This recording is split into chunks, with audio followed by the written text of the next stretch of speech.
Hi friends, self channel में तमारू स्वागत है। आज आप जोशू पीएचसी इम्पोर्टન્ટ एमसीक्यू पार्ट 10। आप आज चारे चार न्यू पेटर्न थी जईशू। तो चारे चार ऑप्शन हूँ तमने समझाईश बराबर के जे ऑप्शन में तमने केम आंसर नहीं आती रीते आप जोशू। वीडियो पूरो जोजो। और आज आप नर्सिंग 40 एमसीक्यू कवर करीशू बराबर। तो शुरुआत करिए वीडियो की। Question number 1, which among the following is the characteristic of post date foetus.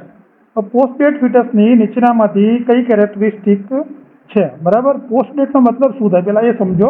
तो पोस्ट डेट नो मतलब शू थई जाय कि एवं बाळक के जे 42 वीक्स पछी जन्मी होय। शुं होय? 42 अठवाडिया पछी जन्म थयो होय बराबर।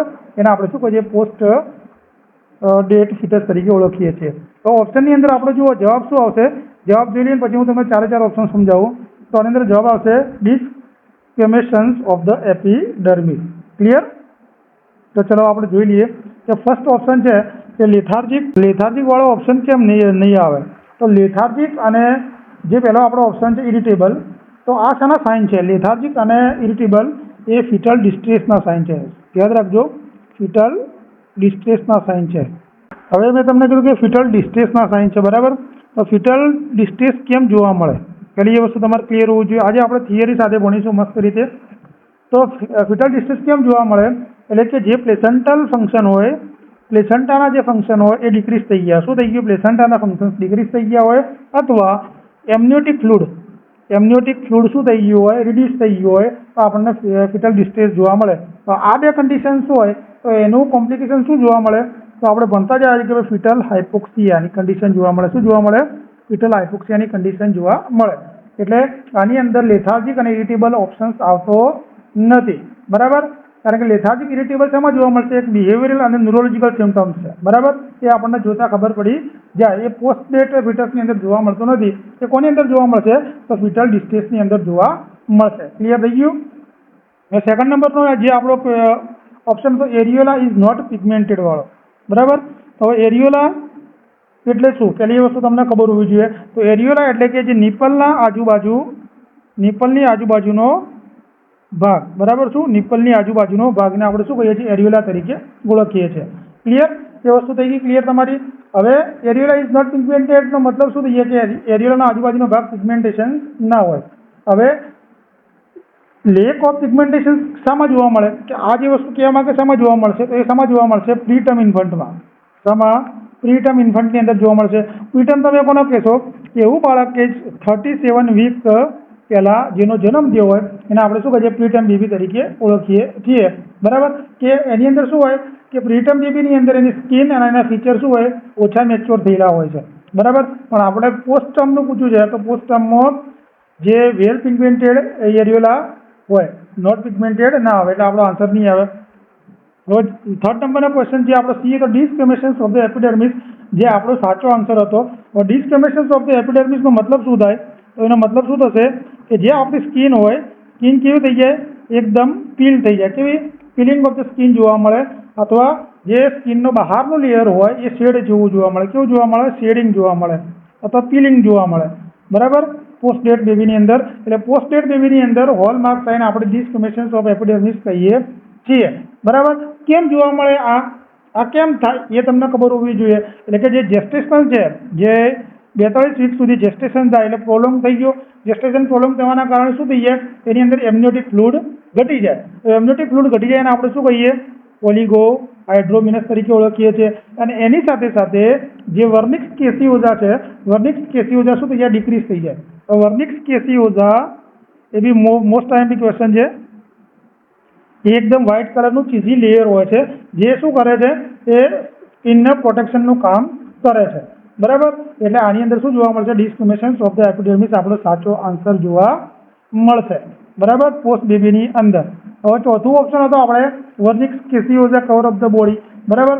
હવે વર્નિક્સ કેસિયોઝા આની શામાં વધારે જોવા મળશે? તો પ્રીટર્મ બેબીની અંદર જોવા મળશે બરાબર। તો વર્નિક્સ કેસિયોઝા કોમ શું કરશે કે જે આપણું સ્કિનને પ્રોટેક્શન નથી કરશે એમનિયોટિક ફ્લૂઇડથી। પોસ્ટ ડેટની અંદર વર્નિક્સ કેસિયોઝા કેમ ના હોય એ આપણને ક્વેશ્ચન થવો જોઈએ। એટલે શું થઈ જાય? એબસન્ટ હોય અથવા ના હોય। એ કેમ થાય? કે જે એમનિયોટિક ફ્લૂઇડની અંદર એનું શું થઈ જાય છે? એબ્સોર્પ્શન થઈ જાય અથવા એ વોશ આઉટ થઈ જાય। પરિણામે એનો વોલ્યુમ શું જોવા મળે? આપણને ઓછો જોવા મળે છે। ક્લિયર થઈ ગયા ચારે ચાર ઓપ્શન। चलो આપણે જઈએ क्वेश्चन नंबर 2 तरफ। Okay, which of the following is an example of synarthrosis joint? એ બહુ ઇમ્પોર્ટન્ટ ક્વેશ્ચન છે. અમુકને તો આનું ખબર જ નહીં હોય. તો નીચેમાંથી સાઇનોઆર્થ્રાઇટિસનું એક્ઝામ્પલ કયું છે? હવે પહેલાં હું તમને એ સમજાવી દઉં કે ભાઈ સાઇનોઆર્થ્રોસિસ એટલે શું, બરાબર? એ તમને ખબર હોવી જોઈએ. તો સાઇનોઆર્થ્રોસિસનો મતલબ શું થઈ જાય? Immovable joint. કેવા? ઇમૂવેબલ જોઈન્ટ, કે જે જોઈન્ટ હલન ચલન કરી શકે ને અથવા મુવમેન્ટ ના કરી શકે. પણ સાઇનોઆર્થ્રોસિસમાં તો સ્લાઇટલી મુવમેન્ટ, લિટલ મુવમેન્ટ આ લોકો કરી શકતા હોય. હવે એના એક્ઝામ્પલની અંદર હું તમને જવાબ આપી દઉં, પછી આપણે ઓપ્શન સમજીએ. તો ફાઇબ્રસ જોઈન્ટ ઓફ જે સ્કલ સુચર છે એ શાનું એક્ઝામ્પલ છે? એ સાઇનોઆર્થ્રોસિસનું, બરાબર? હવે એમાં કયા સુચર આવે? બંને. તો બંને સુચર તમારે લખી નાખજો. કોરોનલ સુચર અને સજાઇટલ સુચર આની અંદર આવે, બરાબર? આ મોસ્ટ આઈએમપી ક્વેશ્ચન છે, ઘણીવાર પૂછાય છે અને પૂછાઈ શકે એવો ક્વેશ્ચન છે. અને ઘણીવાર પછી શું થઈ જાય, એડલ્ટની અંદર આ ફ્યુઝ થઈ જતું હોય. કેમ ફ્યુઝ થાય? કે આપણે મૂવમેન્ટ કરવા માટે ઇઝીલી આપણે મૂવ કરી શકીએ અને ટાઇટલી મૂવમેન્ટ થાય અને આપણી સ્ટેબિલિટી સચવાઈ રહે એના માટે શું થઈ જતા હોય છે? આ ફ્યુઝ થઈ જતા હોય છે, બરાબર? હવે બીજો ઓપ્શન કેમ ના આવે? Wrist joint. ચલો આપણે રફ પેજ ઉપર જોઈ લઈએ. હવે બીજો ઓપ્શન છે રિસ્ટ જોઈન્ટ, બરાબર? તો રિસ્ટ કેમ નહીં આવે? તો રિસ્ટ કઈ જગ્યાએ આવે તમને ખબર હોવી જોઈએ. રિસ્ટ જોઈન્ટ આપણું જે રેડિયસ બોન કે રેડિયોકાર્પલ જે જોઈન્ટ હોય, બરાબર, જે રિસ્ટ કોડાની અંદર, બરાબર, એના આપણે કયો જોઈન્ટ કહીએ છીએ? એ એક્ઝામ્પલ તમને આવડવું જોઈએ. તો એને કોન્ડિલોઇડ કયો કહેવાય? કોન્ડિલોઇડ જોઈન્ટ તરીકે આપણે ઓળખીએ છીએ. કયો? કોન્ડિલોઇડ જોઈન્ટ તરીકે ઓળખીએ છીએ, બરાબર? એ શેના માટે ઉપયોગમાં આવે? કે જે આપણે મોશન, રેન્જ ઓફ મોશન માટે યુઝ થાય. ધારો કે એક્ઝામ્પલ ફોર તમારે ફ્લેક્શન કરવું હોય, એક્સટેન્શન્સ કરવું હોય, એબડક્શન્સ કરવું હોય, એડક્શન્સ જેવી મૂવમેન્ટ કરવાની હોય એના માટે રિસ્ટ જોઈન્ટ ઉપયોગ થાય, બરાબર? એટલે રિસ્ટ જોઈન્ટ કેવો? એ મૂવેબલ કહેવાય. હવે થર્ડ હતો આપણો લગભગ હિપ જોઈન્ટ, બરાબર? તો હિપ જોઈન્ટ તમને ખબર જ છે. હિપ જોઈન્ટ કયા ગ્રુપમાં આવે?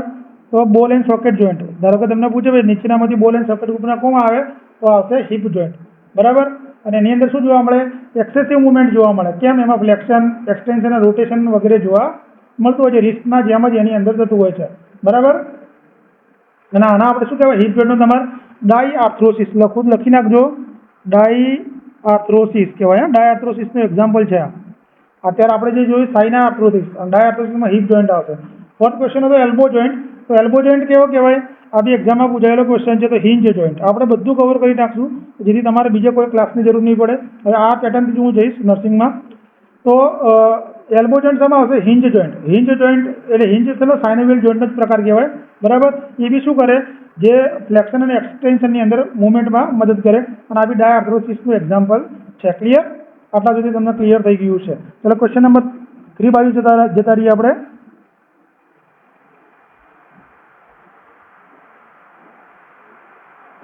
Who among the following advised the autoclave use for sterilization? આપણે સ્ટેરિલાઇઝેશન હોસ્પિટલની અંદર ઇન્ફેક્શનમાં બહુ ક્વેશ્ચન આવે છે, બરાબર? તો આની અંદર આપણે કોને કીધું હતું કે ભાઈ સ્ટેરિલાઇઝેશનનો યુઝ ઓટોક્લેવ તરીકે થવો જોઈએ? તો એની અંદર આપણે જવાબ શું રહેશે? ઓપ્શન રહેશે એ, ચાર્લ્સ ચેમ્બલર, બરાબર? ચેમ્બર પર તમારું નામ યાદ રાખી નાખવાનું છે. આ કોણ હતા? કે એક ફ્રેન્ચ માઇક્રોબાયોલોજિસ્ટ હતા. કોણ હતા? ફ્રેન્ચ માઇક્રોબાયોલોજિસ્ટ હતા. એમને ઓટોક્લેવ ડેવલપ કર્યું હતું, બરાબર? કોના અંડરમાં? અંડરમાં પૂછે એ તો ના પૂછે, પણ લુઈસ પાસ્ચરના અંડરમાં એમને શું કર્યું હતું? આ ડેવલપમેન્ટ કર્યું હતું, બરાબર? પહેલાં એમને હાઈ પ્રેશર સ્ટીમથી શરૂઆત કરી હતી, બરાબર? ધીરે ધીરે આગળ આપણે જેમ જેમ ગયા એ પ્રમાણે એની શરૂઆત થતી જાય. ક્લિયર? એટલે જવાબ આવશે option A. Robert Koch. Robert કોકના ઘણા ક્વેશ્ચન પૂછે છે. તો રોબર્ટ કોકને આપણે શું કહી શકીએ? માઇક્રોબાયોલોજિસ્ટ કે જેમને શું કર્યું હતું કે બેક્ટેરિયાને આઇસોલેશન કઈ રીતે કરવા, પેથોજનને કઈ રીતે ઓળખવા. એક્ઝામ્પલ ખાસ કરીને ટીબી માટે, બરાબર? એટલે આમને આપણે શું કહી શકીએ? બેક્ટેરિયોલોજિસ્ટ પણ તમે કહી શકો, અથવા માઇક્રોબાયોલોજિસ્ટ પણ તમે કહી શકો. અને એમને ટીબીની શોધ કરી હતી. થર્ડ વન એડવર્ડ જેનર કોમ્યુનિટીમાં બહુ પૂછે, બરાબર? તો અમને શની વેક્સિન શોધી હતી? તો સ્મોલ પોક્સની. શની શોધી હતી? સ્મોલ પોક્સની વેક્સિન શોધી હતી, બરાબર? અથવા ઇમ્યુનોલોજી કહેવાય, જેના ઇમ્યુનોલોજી પણ એમને શોધ કરી હતી. ક્લિયર?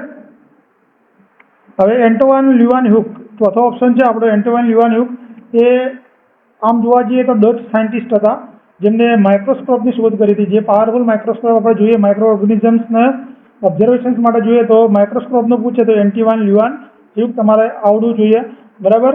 ખાસ યાદ રાખજો. માઇક્રોસ્કોપી આપણને તમે કહી શકો. ક્લિયર? એટલે ઓટોક્લેવમાં આવશે આપણો option A, Charles Chamberland. Clear? ચલો હવે આગળ question number 4. Tonometry is a method of measuring. Tonometry એ આપણે શું મેઝર કરી શકીએ, બરાબર.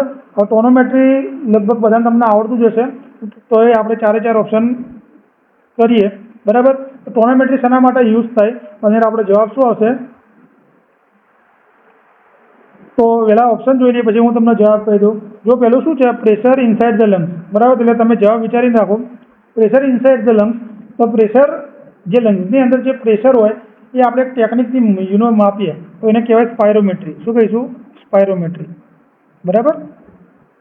એટલે આ ક્યારે જરૂર પડે, ધારો કે પ્લુરલ પ્રેશર વધી ગયું હોય, પ્લુરલ પ્રેશરનું પ્લુરલ ઇફ્યુઝન થયું અથવા ફ્લુઇડનો ભરાવો થઈ ગયો હોય, ત્યારે પ્લુરલ પ્રેશર આપણે મોનિટરિંગ કરતા હોય ત્યારે આપણે સ્પાયરોમેટ્રીની જરૂર પડે. તો પલ્મોનરી કોઈ પણ મેઝરમેન્ટ કરવાનું હોય ત્યારે. ક્લિયર? નંબર 2, ઇન્ટ્રાઓક્યુલર પ્રેશર, બરાબર. હવે ઇન્ટ્રાઓક્યુલર પ્રેશર માટે તમને ખબર પડી ગઈ કે આપણો આન્સર શું આવશે, ઇન્ટ્રાઓક્યુલર પ્રેશર. તો ટોનોમેટ્રી શેના માટે યુઝ થાય, તો ઇન્ટ્રાઓક્યુલર પ્રેશર્સ માટે, બરાબર. એ આઈની અંદર હોય. કઈ જગ્યાએ? આઈની અંદર. ખાસ કરીને કઈ કન્ડિશન્સમાં એક્ઝામમાં પૂછે છે, તો ગ્લુકોમાની કન્ડિશનમાં. શેમાં?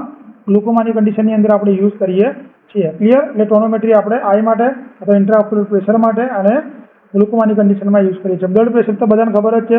તો બ્લડ પ્રેશર શેના માટે યુઝ થાય, તો ટેગ્મોમેનોમીટર દ્વારા આપણે યુઝ કરીએ છીએ. ક્લિયર? અને પ્રેશર ઇનસાઇડ ધ ઇયર, બરાબર. તો અંદર ઇયરનું, જો અંદરનું પ્રેશર કઈ જગ્યાએ, ઇયરના 3 પ્રકાર હોય. એક એક્સટર્નલ ઇયર, મિડલ ઇયર અને ઇનર ઇયર, બરાબર. હવે અહીંયા આ રીતનું હોય. આપણો ધારો કે બહારનો કાન છે, બરાબર. આ રીતે ટિમ્પેનિક મેમ્બ્રેન હોય, અહીંયા મિડલ ઇયર હોય અને અહીંયા ઇનર ઇયર હોય. જે પ્રેશર હોય અહીંયા હોય, બરાબર. અહીંયા ટિમ્પેનિક મેમ્બ્રેન, આ એક્સટર્નલ ઓડિટરી મિએટસ અથવા કેનાલ તમે કહી શકો. તો એ જે પ્રેશર માપવા માટે આપણે શેનો યુઝ કરીએ, તો યાદ રાખજો કદાચ ટિમ્પેનોમેટ્રી. શેનો? ટિમ્પેનોમેટ્રી. કે ઇન્ફેક્શન થાય તો એમાં શું થઈ જાય, આ ફ્લુઇડની જે જગ્યાઓ નેરો થઈ જાય અને ફ્લુઇડ બહાર આવી જાય, એટલે ડિસ્ચાર્જ આવતું એને ઓટોરિયા કહીએ. બરાબર. બહુ વાસ્ટ સબ્જેક્ટ છે આ. જો અંદર ઉતરવા જાઉં તો મારા કલાક આમાં નીકળી જાય, બરાબર. એટલે આ પ્રેશર મેન્ટેન, ઇયરનું પ્રેશર મેન્ટેન કરવા માટે આપણે ટિમ્પેનોમેટ્રીનો યુઝ કરીએ છીએ. ક્લિયર? ચલો હવે આગળ જઈએ. જો એવો ક્વેશ્ચન એક બીજો લીધો છે, કારણ કે આ ટાઈપના પીએચસીમાં વધારે પૂછી શકે છે. તો ગોનિયોમીટર ઇઝ યુઝ ટુ અસેસ. ગોનિયોમીટર તમે શેના માટે યુઝ કરી શકો છો, બરાબર. તો પહેલાં આપણે ઓપ્શન જોઈ લઈએ, બરાબર. તો જુઓ પહેલાં ઓડિટરી ફેકલ્ટી, બરાબર. એટલે ઓડિટરી ભૂલ થઈ ગઈ મારી રીતે લખવામાં. ઓડિટરી મીન્સ સાંભળવાનું, બરાબર. તો ઓડિટરી એસેસમેન્ટ આપણે શેનાથી કરીએ છીએ, તો તમે એક તો ઓડિયોમીટર હોય. શું હોય? ઓડિયોમીટર હોય, બરાબર. અથવા તમે ટ્યુનિંગ ફોર્કનો યુઝ કરો, ટ્યુનિંગ ફોર્ક, બરાબર. બરાબર. ગોનિયોમીટર એના માટે યુઝ થતું નથી. ગોનિયોમીટરથી તમે શું કરી શકો, કે ભાઈ જોઈન્ટના જે એંગલ હોય એ આપણે મેઝર કરી શકીએ છીએ, બરાબર. પછી નંબર 2, મસલ સ્ટ્રેન્થ. તો મસલ સ્ટ્રેન્થની અંદર આપણે મસલ્સનું જ્યારે ટેસ્ટિંગ કરવું હોય, બરાબર, તો એના માટે શું આવે છે, ડાયનામોમેટ્રી આવશે. શું આવશે? ડાયનામોમેટ્રીનો આપણે યુઝ કરીએ છીએ. શાનો યુઝ કરીએ છીએ? ડાયનામોમેટ્રીનો યુઝ કરીએ છીએ, બરાબર. એટલે જેથી આપણે મસલ સ્ટ્રેન્થ ઇઝીલી યુઝ કરી શકીએ છીએ. ક્લિયર? પરંતુ રેન્જ ઓફ મોશન જોઈન્ટ, તો આની અંદર શું આવશે? Range of motion joint. મેં તમને કીધું કે મોશનમાં ગોનિયોમીટર આવશે. શું આવશે? જવાબ આપણો સાચો સી આવશે, બરાબર. કે ROM તમે કહી શકો. ધારો કે તમને એક્ઝામમાં ROM પૂછી દીધું, રેન્જ ઓફ મોશન, બરાબર. જોઈન્ટની મોશન ચેક કરવા માટે ગોનિયોમીટરનો આપણે ઉપયોગ કરીએ છીએ. એટલે કે ધારો કે નીનું તમારે એક્સટેન્શન જોવું હોય, ફ્લેક્શનનો એંગલ જોવો હોય, એંગલ ઓફ ફ્લેક્શન અથવા એનો એક્સટેન્શનનો એંગલ જોવો હોય, અથવા એલ્બોનો જોવો હોય અથવા શોલ્ડરનો જોવો હોય, તો આપણે યુઝ કરીએ છીએ. સ્પેસિફિકલી જ્યારે કોઈ પણ ફિઝિકલ થેરાપી આપણે આપતા હોઈએ ત્યારે આનો ઉપયોગ કરવામાં આવે છે. જોઈન્ટ મોબિલિટી માટે ખાસ ચેક કરીએ છીએ. અને વિઝ્યુઅલ એક્ટિવિટીમાં તમને ખબર જ છે શાનો આપણે ઉપયોગ કરીએ છીએ, તો સ્નેલન ચાર્ટનો. શાનો યુઝ કરીએ છીએ આપણે? સ્નેલન ચાર્ટનો યુઝ કરીએ છીએ, બરાબર. વિઝન ટેસ્ટ માટે એ આપણે યુઝ થાય છે. ચલો આગળ. વિડીયો ગમે તો આ રીતે પેટર્નમાં તમે લાઈક શેર જરૂર કરજો. તો હું આ રીતના ક્વેશ્ચન હવે આપણા રીતે જ જઈશું. State of diminished consciousness in which the patient remains mute and still with the eye opening. Eye open is called, બરાબર. એટલે શું કહેવા માંગે છે કે પેશન્ટ કેવું હોય? કોન્શિયસ હોય, બરાબર. પણ એકની એક પોઝિશન્સમાં એ ઊભું રહે, એની આઈ ઓપન હોય તો આ શું કહીશું? જવાબ તો જોવાઈ ગયો છે, બરાબર. પણ આપણે હું તમને ઓપ્શન સમજાવી લઉં. જવાબ આવશે આપણો સ્ટુપર. શું આવશે? સ્ટુપર. ક્લિયર? તો જુઓ, કેટાટોનિયા પહેલો ઓપ્શન છે. તો કેટાટોનિયાની અંદર આપણે જોઈ લઈએ. કેટાટોનિયા આપણે કોને કહીએ, બરાબર. તો કેટાટોનિયાનો મતલબ શું થાય તમે યાદ રાખજો, એબનોર્મલ બિહેવિયર. શું થાય? Abnormal motor behaviour. જેને ખબર ના હોય એને ક્લિયર થઈ જશે, બરાબર. એબનોર્મલ મોટર બિહેવિયર, ધારો કે તમે ઇમોબિલિટી હોય, એકની એક જગ્યાએ ઊભા રહેવું, રિજિડિટી હોય, એકદમ અક્કડતા થઈ જવું, કોઈ હેતુ વગરની મુવમેન્ટ કરવી, પર્પઝલેસ મુવમેન્ટ કરવી, એ સ્પેસિફિકલી જે સાયકેટ્રિક કન્ડિશન સાથે કનેક્ટ હોય, એક્ઝામ્પલ ફોર સ્કિઝોફ્રેનિયામાં, બરાબર. એટલે સ્કિઝોફ્રેનિયામાં તમને ખબર પડી છે કે તમારું એકદમ રિજિડ બોડી પોસ્ચર, બરાબર, કોઈ એવી મુવમેન્ટ કરવાની કે જેનો કોઈ અર્થ ના હોય, બરાબર. ચલો આની પછી આગળ આપણે જોઈએ સ્ટુપર. તો સ્ટુપરનો મતલબ શું થઈ જાય છે કે એનો એક તો જોઈએ ડિમિસનો મતલબ ઘટવું, શું થઈ જાય, ડિમિસનો મતલબ ઘટવું અથવા રિડ્યુસ થવું, એનું કોન્શિયસનેસ શું થઈ જાય, ઘટે, બરાબર. પેશન્ટ અનરિસ્પોન્સિવ હોય, મ્યુટ હોય, કશું બોલતું ના હોય, ભલે ને એ જગ્યાએથી પણ એની આઈ ઓપન હોય, આપણે શું કહીએ છીએ, સ્ટુપર તરીકે ઓળખીએ છીએ. આ કઈ કન્ડિશનમાં જોવા મળે, કોઈ ખાસ ન્યુરોલોજીકલ કન્ડિશન્સ હોય અથવા સાયકેટ્રિક કન્ડિશન્સ હોય અથવા કોઈ ઇન્ટોક્સિકેશનનો કેસ હોય, બરાબર, કોઈ સિવિયર ઇલનેસ હોય, એમાં આ જોવા સ્ટુપર મળતું હોય છે, બરાબર. પેનિક, થર્ડ ઓપ્શન છે પેનિક, બરાબર. તો પેનિકનો મતલબ શું થઈ જાય છે કે એકદમ પેશન્ટને વધારે પડતું ફિયર હોય અથવા એન્ઝાયટી હોય, બરાબર. એનો એક તમે સ્ટેટમેન્ટ કહી શકો અથવા સ્ટેટ કહી શકો. એટલે શું હોય, પેશન્ટની અંદર ફિઝિકલી સિમ્ટમ્સ જોવા મળે, હાઇપર વેન્ટિલેશન જોવા મળે, ટેકીકાર્ડિયા જોવા મળે, બરાબર. એટલે આ જે સિમ્ટમ્સ છે એ પેનિકમાં જોવા મળે, યાદ રાખજો, ટેકીકાર્ડિયા અને હાઇપર વેન્ટિલેશન જોવા મળે. હિસ્ટેરિયા તમને બધાને ખબર જ છે, બરાબર. એટલે આના શું કહેવાય, આપણે હિસ્ટેરિયા કેવો ડિસઓર્ડર છે, એક તો કન્વર્જેશન, કદાચ એક્ઝામમાં પૂછી દે, કન્વર્જેશન ડિસઓર્ડર એટલે કન્વર્ઝન ડિસઓર્ડર એટલે હિસ્ટેરિયા, બરાબર. આની અંદર શું હોય, હિસ્ટેરિયાની અંદર કોઈ પણ જાતનું ઓર્ગેનિક કોઝ ના હોય, શું હોય, કોઈ પણ જાતનું ઓર્ગેનિક કારણ ના હોય અને એની અંદર ફિઝિકલ સિમ્ટમ્સ ઓર્ગેનિક કારણ વગર જોવા મળે, બરાબર. તો એને આપણે કહીએ હિસ્ટેરિયા. કેમ જોવા મળે, તો સાયકોલોજીકલ સ્ટ્રેસના કારણે જોવા મળે. શેના કારણે જોવા મળે, સાયકોલોજીકલ સ્ટ્રેસના કારણે જોવા મળતું હોય છે. ક્લિયર. ચલો આગળ આપણે જોઈએ question number 7. Which condition is seen in post burn patient, બરાબર. તો બર્ન્સના ક્વેશ્ચન લગભગ ઘણા પૂછે છે. પોસ્ટ બર્ન પેશન્ટમાં એટલે કે બર્ન્સ થઈ ગયું છે, તો એમાં કઈ કન્ડિશન થવાના ચાન્સીસ વધારે છે. ઓપ્શન જોઈએ, આપણે ઓપ્શન પ્રમાણે જતા રહીએ, બરાબર. તો પહેલું હાઇપોકેલેમિક એસિડોસિસ છે. તો આની અંદર શું જોવા મળશે કે એક તો બર્ન્સની અંદર શું થઈ જશે કે બર્ન્સની અંદર જે પોટેશિયમ હોય, બરાબર, પોટેશિયમ શું થઈ જાય, સેલમાંથી બહાર આવી જાય, બરાબર. તો આની અંદર શું જોવા મળે, હાઇપરકેલેમિયા જોવા મળે, બરાબર. તો હાઇપોકેલેમિક એસિડોસિસનો મતલબ છે, પહેલા હું તમને ચલો મતલબ સમજાવી દઉં. એનો મતલબ શું થઈ જાય કે એમાં પોટેશિયમનું લેવલ ઘટી જાય અને એસિડોસિસ છે એટલે પીએચનું લેવલ ઘટી જાય, બરાબર. બર્ન્સમાં શું થઈ જાય, ઇલેક્ટ્રોલાઇટ ઇમ્બેલેન્સ જોવા મળે, પણ હાઇપોકેલેમિયા ના જોવા મળે, બરાબર. ક્લિયર. એટલે આ હોય નહીં. કેમ? કારણ કે હાઇપરકેલેમિયા તમને કીધું જે ટીસ્યુ ડેમેજ થયા હોય એમાંથી જે પોટેશિયમ હોય બહાર આવીને હાઇપરકેલેમિયાની કન્ડિશન્સ કરે. નંબર 2 છે હાઇપરકેલેમિક એસિડોસિસ, બરાબર. હવે હાઇપરકેલેમિક કેમ જોવા મળે, કારણ કે જે સેલ ડેમેજ થયા હોય, બરાબર, એમાંથી શું થાય, ટીસ્યુ બહાર આવી જાય, પછી અમે હાઇપરકેલેમિયા જોવા મળે. હાઇપરકેલેમિયા એટલે પોટેશિયમનું નોર્મલ જે લેવલ છે 3.5 થી 5.5 કરતાં વધી જવું, બરાબર. અને હાથે જે એસિડોસિસ કયું જોવા મળે આમાં, તો મેટાબોલિક એસિડોસિસ જોવા મળે. કયું જોવા મળે, કેમ મેટાબોલિક એસિડોસિસ જોવા મળે કે પરફ્યુઝન પણ ઘટી જાય, શું થઈ જાય, હાઇપોપરફ્યુઝન જોવા મળે. કેમ? કારણ કે ટીસ્યુની અંદર ઓક્સિજનનું પ્રમાણ ઓછું થઈ જાય, સાથે સાથે રિનલ ડિસફંક્શન જોવા મળે. એના પરિણામે પોસ્ટબર્ન પેશન્ટની અંદર શું જોવા મળે, એક્યુટ ફેઝમાં હાઇપરકેલેમિક એસિડોસિસ જોવા મળે. પછી હાઇપરકેલેમિક આલ્કલોસિસ. તો હાઇપરકેલેમિક આલ્કલોસિસ શામાં જોવા મળશે, તો ખાસ કરીને બર્ન્સની અંદર તો ઓછું જોવા મળે. આલ્કલોસિસ આવી એટલે પીએચ તમારા મગજમાં આવી જવું જોઈએ કે પીએચ વધારે હોય, બરાબર, તો એ આવે નહીં, બરાબર. હાઇપોકેલેમિક આલ્કલોસિસમાં એ પણ ના આવે અને પોટેશિયમ પણ ઓછું છે, બરાબર, અને પીએચ પણ વધારે છે. એટલે આપણો સાચો આન્સર શું રહેશે, બી. ક્લિયર થઈ ગયું. ચલો ક્વેશ્ચન 8. ખાલી જગ્યા is a cell that manufacture and store the protein keratin. તો નીચેનામાંથી કયા સેલ્સ પ્રોટીન, જે કેરેટીન પ્રોટીન છે એનું મેન્યુફેક્ચર પણ કરે અને એનો સંગ્રહ પણ કરે, બરાબર. તો એની અંદર ઓપ્શન તમે જોઈ લો. તો એની અંદર પહેલો ઓપ્શન છે કેરેટીસિલાઇટ, બરાબર. તો કેરેટીસિલાઇટ એ શું છે કે કોઈ પણ મેડિસિન કે બાયોલોજીમાં આવો વર્ડ આવતો નથી, બરાબર. બીજું છે કેરેસાઇટ. કેરેસાઇટનો મતલબ શું થઈ જાય છે કે એના જેવો જ છે પણ આપણે યુઝ થતું નથી. તો કેરેટિનોસાઇટ શું છે, કેરેટિનોસાઇટ એક એપિડર્મિસનો સેલ, પ્રાઇમરી સેલ છે. કેવો, પ્રાઇમરી સેલ છે એ શું કરે, કેરેટીનનું પ્રોડ્યુસન બી કરે અને એનું સ્ટોરેજ પણ કરવાનું કામ કરે છે, બરાબર. અને જે કઈ જગ્યાએ જોવા મળે તમને સ્કિનમાં, હેરમાં અને નેલની અંદર જોવા મળે.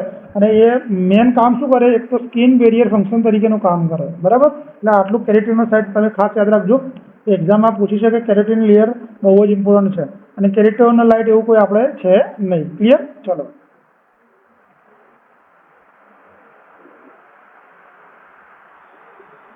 The patient has void only 50 to 100 ml of urine after the removal of Foley's catheter. What is the priority nursing action? કેવળ Foley's catheter પેશન્ટની અંદર આપણે નાખેલું હતું ને એવું રિમૂવ કર્યું અને પેશન્ટ 50 થી 100 ml યુરિન પાસ કરે છે તો પ્રાયોરિટી નર્સિંગ એક્શન આપણી શું હોવી જોઈએ, બરાબર.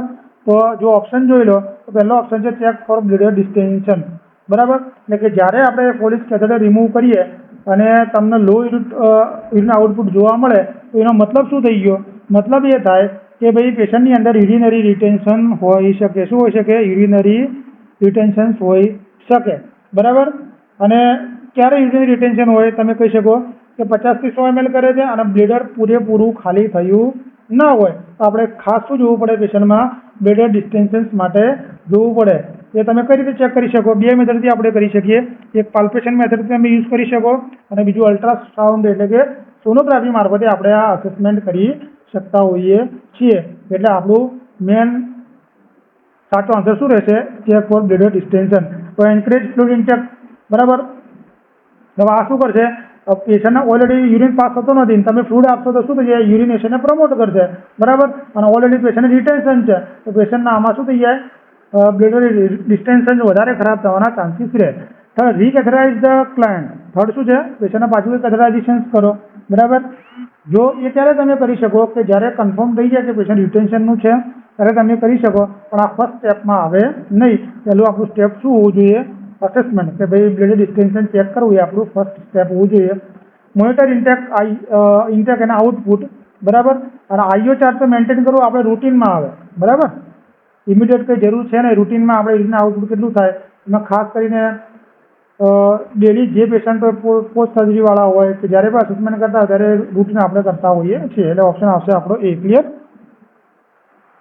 Question number 10. In a patient with the typhoid diagnosis after 15 days of onset of fever is best done by. હવે શું કીધું તમને કે ટાઇફોઇડનું પેશન્ટ છે, બરાબર. 15 દિવસ પછી એને પાછો ફીવર આવે છે તો કયો ટેસ્ટ નીચેનામાંથી બેસ્ટ રહેશે?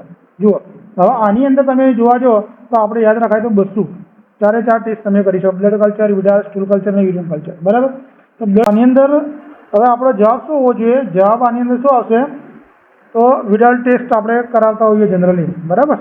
બધાને એવું છે, પણ વિડાલ જ આપણો સાચો આન્સર છે. કારણ 15 દિવસ પછી આ ટાઇફોઇડ છે કે નહીં આપણે ચેક કરવું પડે. તો જો બ્લડ કલ્ચરની હું વાત કરતો હતો, જે બ્લડ કલ્ચર છે ને, તમને એવું પૂછે ટાઇફોઇડ ફીવર માટે ગોલ્ડ સ્ટાન્ડર્ડ ટેસ્ટ કહેવાય ને, ગોલ્ડ સ્ટાન્ડર્ડ એવો વર્ડ વાપરે ને તો બ્લડ કલ્ચર આવશે, બરાબર. પણ ક્યારે? કે જ્યારે પહેલા 2 વીકની અંદર અને ટાઇફોઇડ શેનાથી થાય? સાલ્મોનેલા ટાઇફીથી થાય, બરાબર. બ્લડ સ્ટેનની અંદર ભાઈ સાલ્મોનેલા ટાઇફી હાજર છે કે નહીં જોવા માટે આપણે શું કરાવીએ છીએ? બ્લડ કલ્ચર કરાવતા હોઈએ છીએ, બરાબર. 15 દિવસ પછી શું થઈ જાય? બેક્ટેરિયલ લોડ ઓછો થઈ જાય બ્લડની અંદર, એટલે આ આપણે ના કરાવીએ. તો પહેલા 2 વીક માટે બ્લડ કલ્ચર કરાવવો જોઈએ. વિડાલ છે તો વિડાલની અંદર આપણે શું ડિટેક્ટ કરીએ? ખાસ યાદ રાખજો, વિડાલમાં કોઈને ખબર હોય કે ના હોય, એન્ટીબોડી જોતા હોઈએ આપણે. શું જોતા હોઈએ? એન્ટીબોડી. એની અંદર O અને H એન્ટીજન જોતા હોય. શું જોતા હોય? O અને H એન્ટીજન પણ જોતા હોય. કોના વિરુદ્ધમાં? સાલ્મોનેલા ટાઇફી વિરુદ્ધની અંદર જે પેશન્ટનો આપણે સિરમ લઈએ એની અંદર આપણે જોતા હોય છે. એટલે પહેલાં 7 થી 10 દિવસ માટે મોસ્ટ રિલાયેબલ ટેસ્ટ કહેવાય ટાઇફોઇડ માટે તો વિડાલ ટેસ્ટ કહીશું, બરાબર. અને આફ્ટર 15 દિવસ પછી કે તો પછી એ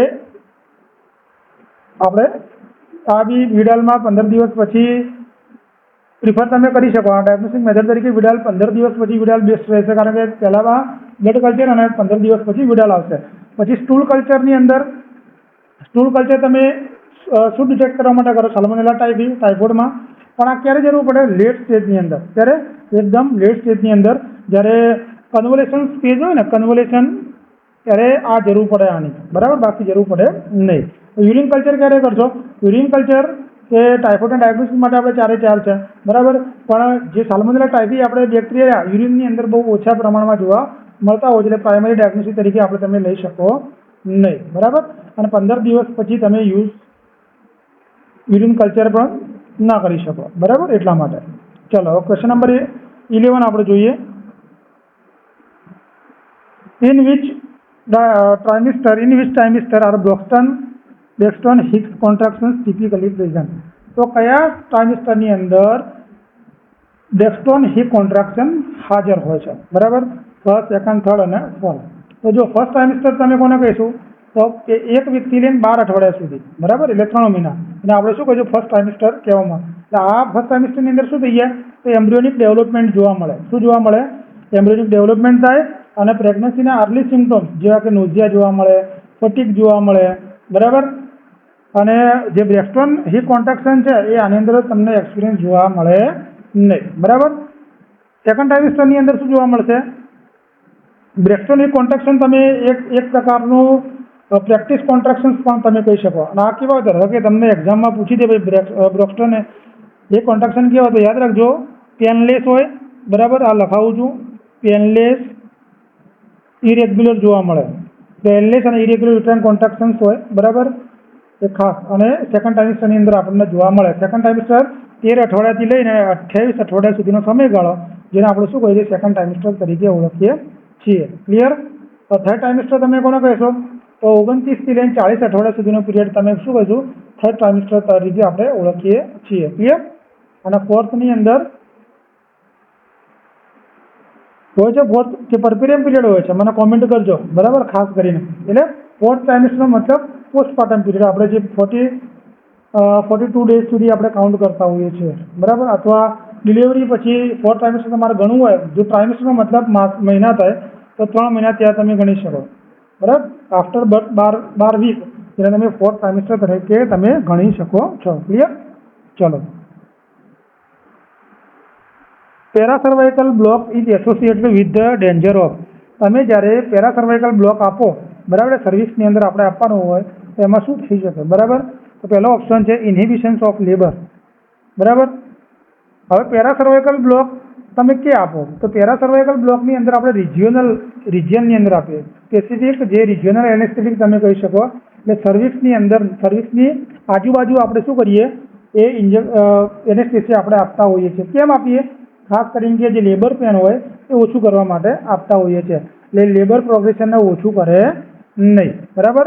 સેકન્ડ ઓપ્શન છે આપણે ફિટલ બ્રેડીકાર્ડિયા, બરાબર. હવે ફિટલ બ્રેડીકાર્ડિયાનો મતલબ શું, એટલે કે જે ફિટલ હાર્ટ રેટ હોય ઓછા થઈ જાય, બરાબર. કેમ થઈ જાય? કેમ?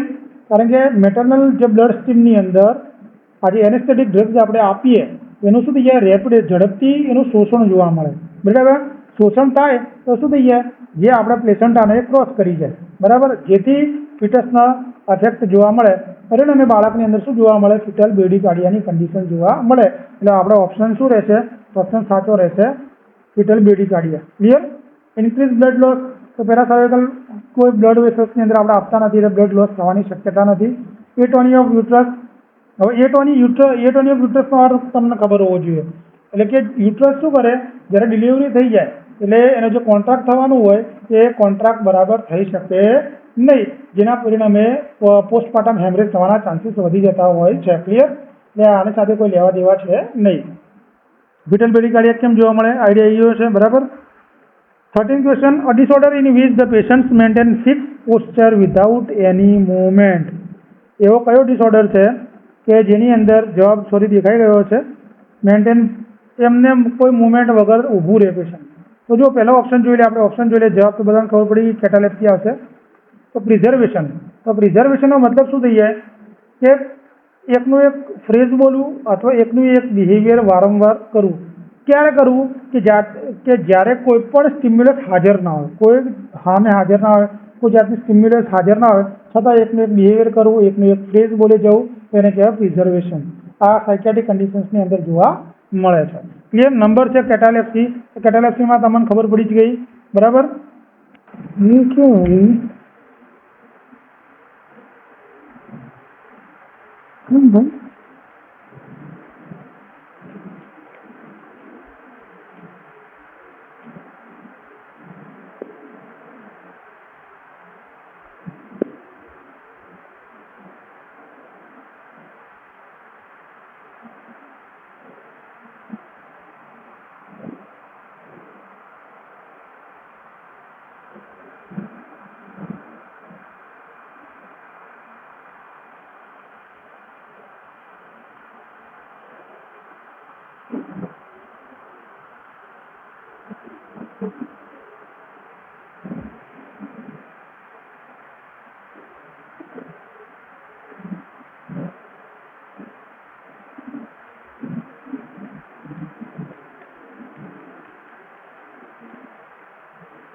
તો આની અંદર આપણો જવાબ શું આવશે? નેગેટિવમાં નેગેટિવ થિંકિંગ કરવું, મેનરિઝમ પણ એક એક્ટિવિટી કરી જવું. Clear? Question 14, the coming of new words is known as, કે નવા નવા વર્ડ્સ બનાવવા એને આપણે શું કહીશું? તો આની અંદર આપણો જવાબ શું રહેશે? નિયોલોગિઝમ. જો આ બધા ચાલે છે તમને ખબર છે, ડેલ્યુઝન આવડે છે, એલ્યુસિનેશન આવડે છે, મેનરિઝમ પણ આવડે છે. Question 15, the Schilling test is the confirmation diagnosis of. તો સિલિંગ ટેસ્ટ કોના કન્ફર્મેશન માટે કરવામાં આવે છે? સોરી ગાઈઝ, વિડીયો આટલા સુધી રાખવો પડશે, બરાબર, કારણ કે કામ છે અને મને તમે ઓપ્શનમાં જવાબ મને કોમેન્ટમાં જવાબ કહેજો. કાલે પછી આપણે ફર્ધર લઈ લઈશું. વિડીયો જોવા માટે થેન્ક યુ.